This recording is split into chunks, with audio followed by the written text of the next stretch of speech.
హరి ఓం శ్రీ గురుభ్యో నమ. శ్రీ మహాగణాధిపతయే నమ. అనంత టీవీ ఛానల్ ప్రేక్షకులకు స్వాగతం, సుస్వాగతం.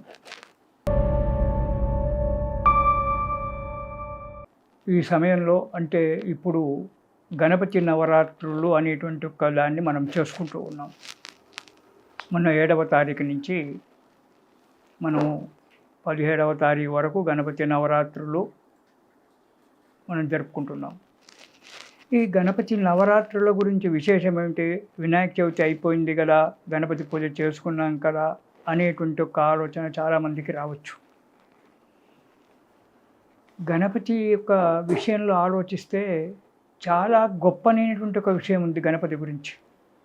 ఆ తత్వం తెలుసుకోవడము చాలా కష్టమైనటువంటిది. గణపతి తత్వం తెలుసుకోవడం, ఆ గణపతి గురించి ఏ విధంగా పూజ చేస్తే గణపతికి మనకి అవుతుంది, ఈ నవరాత్రులు అంటే ఈ 9 రోజులు గణపతిని ఏ విధంగా పూజించుకోవాలి, ఈ 9 రోజులు గణపతిని ఏ విధంగా పూజించుకున్నట్టయితే మనకు ఫలితం వస్తుంది, ఎలా పూజించుకోవాలి అనేటువంటి ఒక విషయాల్లో ఎన్నో ఉన్నాయి. అంతేకాకుండా ఆధ్యాత్మిక పరంగా కూడా మనం చూసినట్టయితే కూడా గణపతి యొక్క తత్వాన్ని అర్థం చేసుకోవడం చాలా కష్టం. అలాంటి యొక్క గణపతి గురించి మనకు తెలిసినంతగా చెప్పుకుందాం. గణపతి గణానాం త్వాం గణపతి అని చెప్పి, గణములకు అధిపతి అయినటువంటి వాడు గణపతి. గణములంటే ఏమిటి? సమూహము అనేటువంటి ఒక అర్థం వస్తుంది మనకు.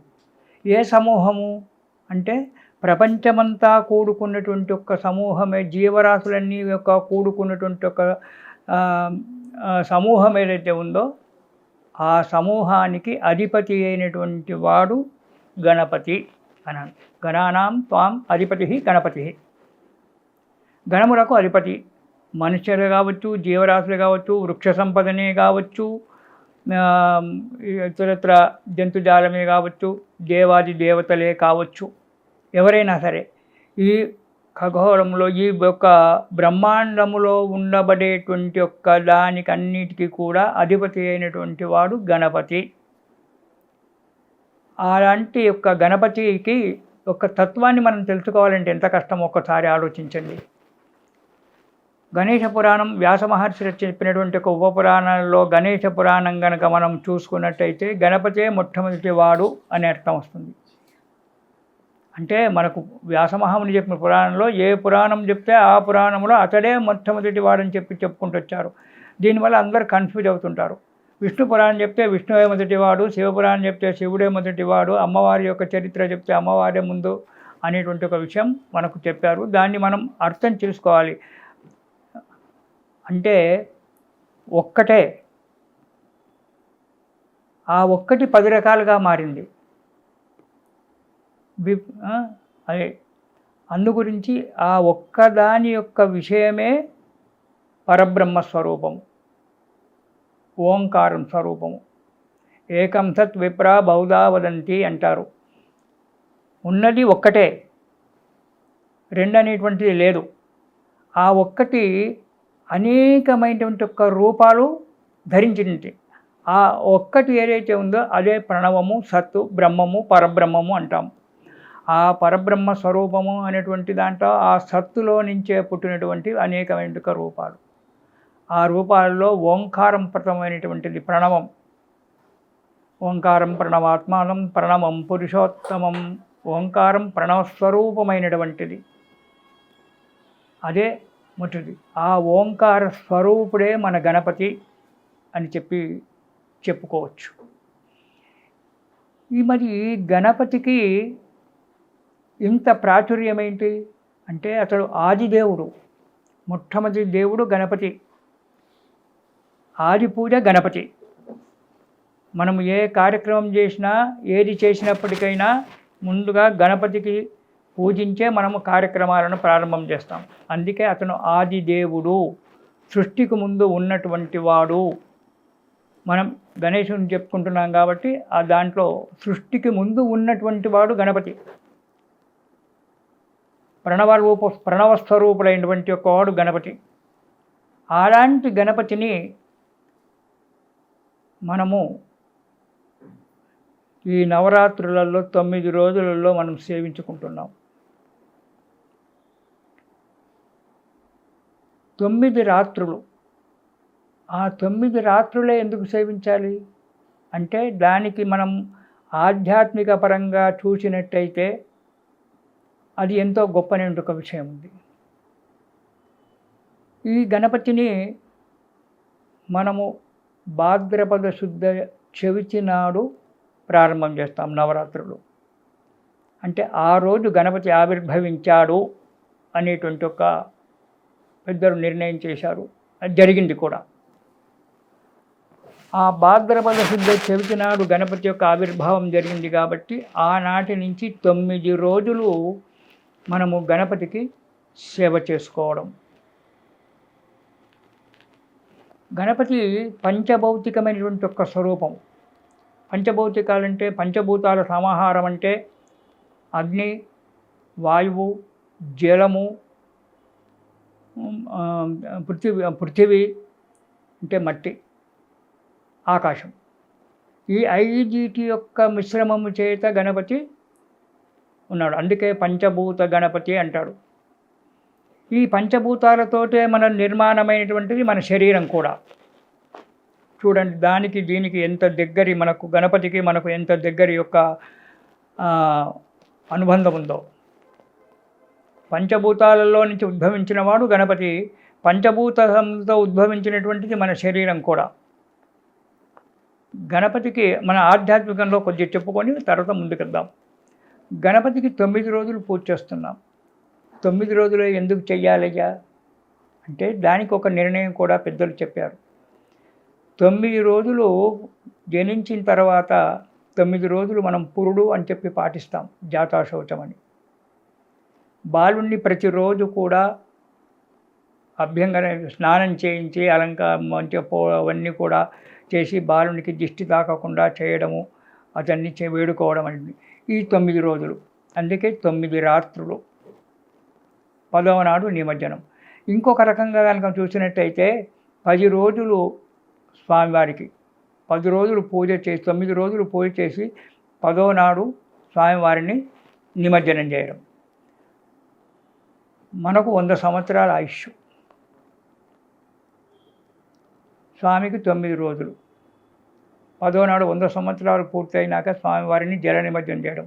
మనకు 100 సంవత్సరాలు నిండినాయంటే మనను కూడా మన ఈ దేహాన్ని వదిలిపెట్టి మన జీవాత్మ పరమాత్మ సన్నిధికి వెళ్తుంది. ఈ భావన చేత, అంటే పరమాత్మను మనము చేరుకోవాలి అనేటువంటి ఒక భావన చేత గణపతిని మనం సేవించాలి 9 రోజులు. చివరకు 10వ రోజు స్వామివారిని ఎక్కడి నుంచి వచ్చాడో అక్కడికి పంపించడం. అంటే పంచభూతాలలో నుంచి ఉద్భవించినటువంటి ఒక గణపతి కాబట్టి ఆ పంచభూతాలలోనే అంటే జల నిమజ్జనం చేసినట్టయితే పంచభూతాలలో నిమజ్జనం చేసినట్టు, స్వామివారిని కలిపేసినట్టుగా. మన శరీరం కూడా జన్మించినప్పటి నుంచి 9 రోజుల వరకు పురుడు అని చెప్పి పాటిస్తారు. చాలా జాగ్రత్తగా కాపాడుతారు. ఇక వయసు వచ్చిన తర్వాత 100 సంవత్సరాల వరకు మన జీవితకాలం నడుస్తూ ఉంటుంది. సరే, 100 సంవత్సరాలు, 60 సంవత్సరాలు, ఈ కాలాన్ని బట్టి ఆ మార్పులు జరిగినాయి. మన యొక్క ఆచారాన్ని బట్టి ఆయుష్ అనేటువంటిది ఎక్కువ తక్కువగా మారుతుంది. అది వేరు విషయం అనుకోండి. 100 సంవత్సరాలు కనుక మనం లెక్క పెట్టుకున్నట్టయితే 100 సంవత్సరాల తర్వాత ఈ శరీరాన్ని, ఆత్మ ఈ శరీరాన్ని త్యాగం చేసేసి పరమాత్మలో లీనమైపోతుంటుంది. ఇది మనకు గణపతికి మనకు దగ్గరగా ఉన్నటువంటి ఒక పంచభూతాత్మకమైనటువంటి ఒక అనుబంధం. అలాంటి గణపతిని మనము వినాయక చవితి నాడు స్వామివారిని ఘనంగా ఊరేగింపుతో తీసుకొని వచ్చి వేదిక మీద కూర్చుండబెట్టి స్వామివారికి మనం సేవ చేసుకుంటూ ఉంటాం. ఈ సేవ చేయడము అనేటువంటిది ఎలా చేయాలి అంటే, స్వామివారికి సేవ చేయడం అనేటువంటిది చాలా కష్టం. ఒక గణపతికే కాదు, మనం ఏ దేవునికి సేవ చేయాలన్నా త్రికరణ శుద్ధిగా మనచ వాచ కర్మణ సేవ చేయాలి. కానీ ఏదో డాంబికంగా అట్టాహాసంగా బ్యాండులు బ్యాంచుకుంటూ ఎగురుకుంటూ దుమ్ముకుంటూ రకరకాల అలంకారాలు చేసి నేను ఇంత పెద్దగా చేశాను, ఇన్ని లక్షలు ఖర్చు పెట్టాను గణపతికి అనేటువంటి ఒక విషయం కాదు. భగవంతుడికి ఖర్చు పెట్టిన ఒక డబ్బును చెప్పుకోకూడదు బయటికి. నీ శక్తి ఉంది, నువ్వు ఖర్చు పెట్టు, అట్టహాసంగా చెయ్యి. కానీ మనస్సు నిండగా ఆ ప్రణవస్వరూపుడైనటువంటి ఒక గణపతిని ధ్యానిస్తూ చెయ్యాలి. అతను ఇచ్చినటువంటి ఒక డబ్బే అతనికి ఇస్తున్నాం మళ్ళీ మనం. నువ్వు ఇక్కడి నుంచి కొత్తగా ఎక్కడి నుంచి తీసుకొస్తున్నావు డబ్బు, అతని అనుగ్రహం ఉంటేనే డబ్బు నీ దగ్గరికి వస్తుంది, ఆ ధనం అనేటువంటి దగ్గరికి వస్తుంది. అతను ఇచ్చింది అతనికే ఖర్చు పెడుతున్నావు. నువ్వు కొత్తగా సృష్టించింది ఏం లేదు కదా. అతను ఇచ్చినటువంటి ఒక శక్తి చేత, అతను ఇచ్చినటువంటి ఒక ఉద్యోగ వ్యాపారాల వల్ల డబ్బు సంపాదిస్తున్నావు. ఆ డబ్బును తిరిగి మళ్ళీ గణపతికే ఖర్చు పెడుతున్నావు. అది అందుకే భగవంతుడికి ఖర్చు పెట్టినటువంటి ఒక ధనాన్ని, నేను ఇంత ధనాన్ని ఖర్చు చేశాను, ఇంత అట్టహాసంగా చేశాను అనేటువంటి ఒక భావన లేకుండా మనస వాచ కర్మణ, దీన్ని త్రికరణ శుద్ధి అంటారు. మనస్సు చేత గణపతిని భావించాలి.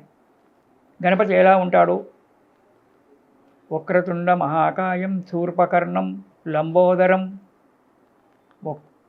వంకరగా తిరిగినటువంటి ఒక తొండము, శూర్పకర్ణాలు, పెద్ద పెద్దని ఒక చెవులు, పెద్ద బొజ్జ, కుబ్జ రూపము, పొట్టి రూపము, ఇలా ఉండేటువంటి ఒక గణపతిని మనసులో ధ్యానించాలి. ఇది మనసా చేసేటువంటి ఒక పూజ.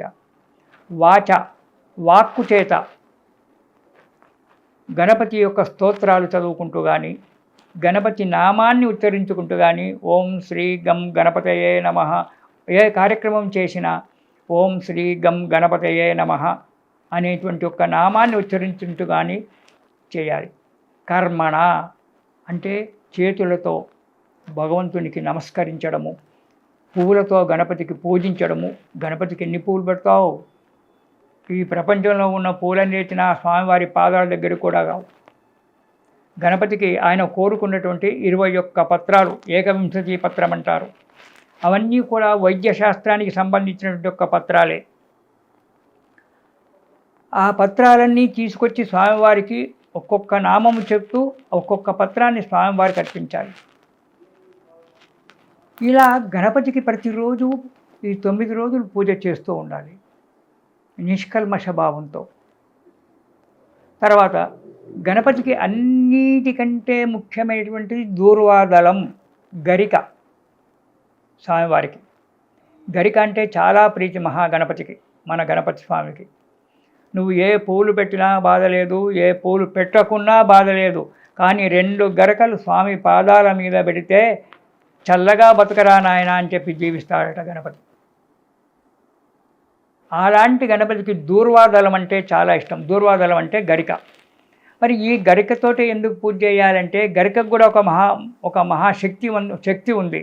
ఆ గరికకు కూడా సహస్ర పరమాదేవి శతమూల శతాంకుర సర్వగుం హరతు మే పాపం దుర్వాదు స్వప్ననాశిని అంటాడు దుర్వాదళం గురించి. దుర్వాదళం అంటే గరిక. దీనికి మరణం లేదని చెప్పి అనుకోవచ్చు. మన వాకిట్లో ఉన్నటువంటి ఒక గరకనంతా తీసి ఒక దగ్గర కుప్పేస్తే ఎండకు ఎండిపోతుంది. ఎండిపోయింది కదా అని చెప్పి అనుకుంటాం మనం. కానీ ఏమాత్రం కొద్దిగా పదును దొరికినా మళ్ళీ అంకురం వస్తుంది, అంటే మళ్ళీ విగిరేస్తూనే ఉంటుంది గరక. దానికి మరణం లేదని చెప్పుకోవచ్చు.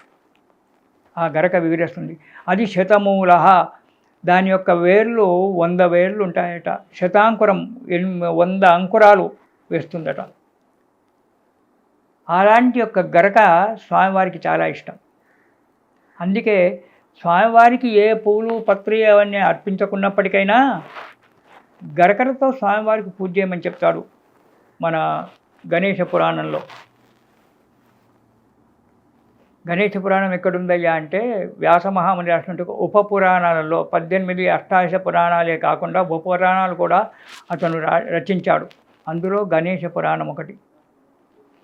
ఆ గణేష పురాణంలో స్వామివారికి దూర్వాదళం ఎలా సమర్పించాలి, ఎన్ని సమర్పించాలి, ఆ దూర్వం యొక్క గరక యొక్క మహాత్మ్యం ఏమిటి అనేటువంటిది మనకు ఆ గణేష పురాణంలో దూర్వా మహాత్యం అనేటువంటి ఒక అధ్యాయాల్లో, అవి 2-3 అధ్యాయాలు ఉన్నాయి దూర్వా మహాత్యం అని. ఆ 2-3 అధ్యాయాలు చదివితే కానీ ఆ దూర్వాదలం యొక్క విషయం మనకు బోధపడదు. అలాంటి గరిక చేత స్వామికి పూజించాలి. ఎలాంటి గరిక? ఏదో అక్కడ దొరికింది కదా అని చెప్పి అంతా లాక్కొచ్చేసి పెట్టడం కాదు. నవాంకురం, లేతనైనటువంటి ఒక గరికను తీసుకొచ్చి స్వామికి అర్పించాలి. 3 ఆకులతో ఉంటుంది లేత గరిక. అది అంత ఆకుపచ్చ కాదు, అంత నలుపు కాదు. దుర్వాదల శ్యామల కోమలాయై అంటాడు ఒక దాంట్లో. దుర్వాదలం అంటే అంత నీలము కాదు, అంత ఆకుపచ్చని కాదు. అలాంటి ఒక రంగులో ఉన్నటువంటి ఒక గరిక, లేత గరికను, 3 ఆకుల గరికను తీసుకొచ్చి స్వామికి సమర్పించాలి. దీన్నే శ్రద్ధ అంటారు. అంటే ఏ కార్యక్రమం, ఏ పూజ చేసినా శ్రద్ధతో చెయ్యాలి. అంత గరిక ఎలా లాక్కొస్తారయా, ఎక్కడి నుంచి పెడతామయ్యా అనేటువంటి ఒక విషయం కాదు. తీసుకురావాలి, శ్రద్ధతో తీసుకురావాలి, శ్రద్ధతో పూజించాలి. ఆ దూర్వాదలాన్ని తీసుకొచ్చి స్వామివారికి రోజుకు 2 పెట్టినా చాలు. స్వామి పాదాల మీద ఓం గం గణపతయే నమః అని చెప్పి. లేదు 21 గరిక శ్రేష్టమైనటువంటిది. మనకు వినాయక చవితి పూజలో చెప్తాడు, దూర్వాదలం సమర్పయామి అని చెప్పి. ఆ 2 దర్భలు మనము స్వామివారికి పెట్టడం జరుగుతుంది వినాయక పూజలో. 21 పత్రాలతోటి, రకరకాల 2 పత్రాలతోటి స్వామివారికి సేవ చేయడం జరుగుతుంటుంది. ఇలా మొదటి రోజు గణపతి యొక్క సేవ చేసుకున్నాం, అయిపోయింది. స్వామివారికి మొదటి రోజు జననం రోజు అట్టహాసంగా బాగా మంచిగా బ్రహ్మాండంగా స్వామివారికి నిలబెట్టుకున్నాం, ప్రతిష్ఠ చేసుకున్నాం, పూజ చేసుకున్నాం. మరి తెల్లారించి 9 రోజులు ఏం చేయాలయ్యా? 9 రోజులు ఎలా పూజ చేయాలి స్వామిని, ఎలా చేస్తే స్వామి కరుణిస్తాడు అనేటువంటి ఒక విషయానికి వస్తే, ప్రతిరోజు స్వామికి పూజలు చేసుకోవాలి, భక్తి శ్రద్ధలతో చెయ్యాలి స్వామివారికి సేవ. ఏదో 2 పూలు తీసుకొచ్చి ఒక 10 మందిని కూర్చుండబెట్టి ఇంత పులిహోర తీసుకొచ్చి పెట్టి గురువుగారు వచ్చి టెంకాయ కొట్టి హారతి ఇచ్చేసి ప్రసాదం పెట్టేస్తే ప్రసాదం బాగా ఉందని చెప్పి అనుకుంటూ పోవడం కాదు. ఆ ప్రసాదం అమృతమయంగా కావడానికి గణపతికి నైవేద్యం పెట్టాలి. నువ్వు ఏం చేస్తున్నావో ప్రసాదం. స్వామివారికి ఉండ్రాలంటే, మోదకాలంటే చాలా ఇష్టం. ఉండ్రాలు, గరక, ఉండ్రాలు స్వామికి నైవేద్యం. ఉండ్రాలు నైవేద్యం, గరికతో పూజ. చూడండి ఎంత మనకు కష్టం లేకుండా స్వామివారు చెప్పారో. అదే విష్ణుమూర్తికి అయితే పులిహోర కావాలి, దద్దోజనం కావాలి, కేసరి పొంగలి కావాలి, ఇవన్నీ కూడా విష్ణుమూర్తికి కావాలి. శివుడికి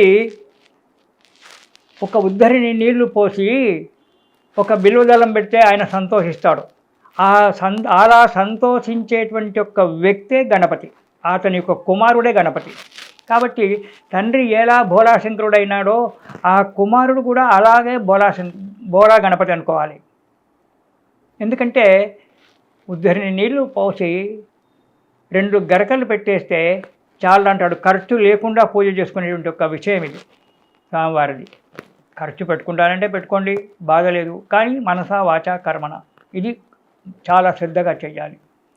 అందుకే అంటాడు, ఆ స్వామికి ఒక పూజ చేసేటప్పుడు భక్తియుక్తంగా చేయాలి.